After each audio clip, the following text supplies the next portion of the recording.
up your textbook to 1963. This week, we shall be learning about Martin Luther King. But how can I truly know him? His struggle, his pain? But he comes prepackaged, printed, words and pictures, bound cover to cover, a mere few pages in my history books. I turn to the web to understand him better, trying to imagine that what sounds so foreign to me is in fact my own country's past. When the rights of another are put into question, no, not question, denied. When the fight for freedom doesn't happen across oceans, but rather right here in my homeland. Turn your textbooks to the 1860s, where this country denied people and called them 3/5 of themselves. What 40% would you then have to give up?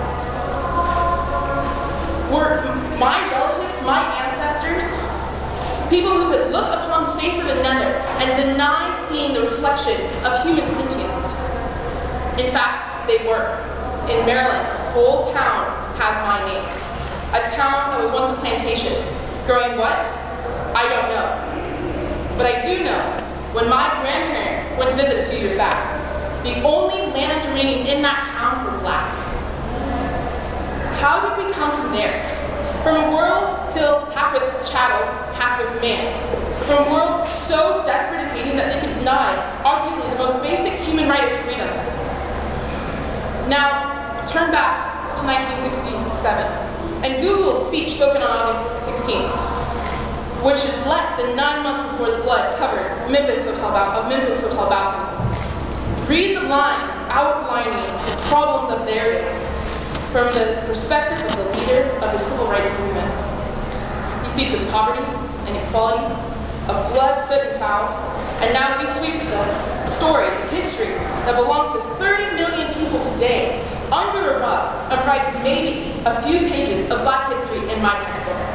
A cultural homicide is pressing out for human personhood. Turn your book now to page 2012.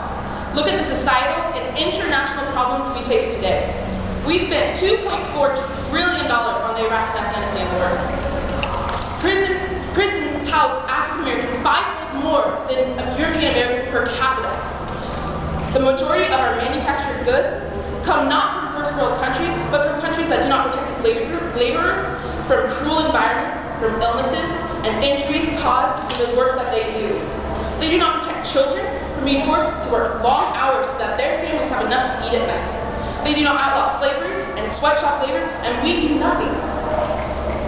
Because the cost of such labor makes our goods cheaper and the pockets of the CEOs and stockholders deeper. When a minimum wage worker looks at $17,000 a year, they know anything beyond Walmart prices will be unattainable for them. And we live in a world where college education is impossible for some, and where some still show hatred towards the Black community, the gay community, and any community that the majority is not a part of. How have we gotten here? How have we managed to be stuck, surrounded by bigotry? How does anyone look at these problems and see the world as acceptable? And I ask you, have we gone anywhere? Is there any less poverty, less hunger, less death? Is there less crime? Are prisons empty? No, the opposite of that. And are there people, do all people, regardless of the color of their skin, are they treated fairly under United States law? Have we stopped spending billions on war instead of spending equal amounts improving the quality of living, the quality of education, the quality of employment within our own nation? Are we proud to call our place home? Can we call ourselves the land of the free and the home of the brave, and still have hatred and inequality scouring the continent? But perhaps all of these questions that I have just asked matter nothing. Perhaps most importantly, we can only remember what Dr. King spoke of love, the demanding, justice-seeking, freedom-fighting power of love. Love that continues on despite the anger, the hate, the oppression. Love that conquers all, that allows us to continue with hope and making a nonviolent movement sweep across this continent and then towards the world so that social justice and love can flourish. He paralleled in his speech anger with darkness. For darkness does not douse the gloom of hate. It does not make any real change to add more darkness to the night. The only way to conquer such an abyss is to add light. And even a simple candle in the deepest caves known to man can make the world surrounding it a little brighter. And if every person on the face of this planet practiced lighting a candle instead of dousing one, there would be no darkness. There would be no hate. For how could everyone hold a candle and there not be enough light for everyone?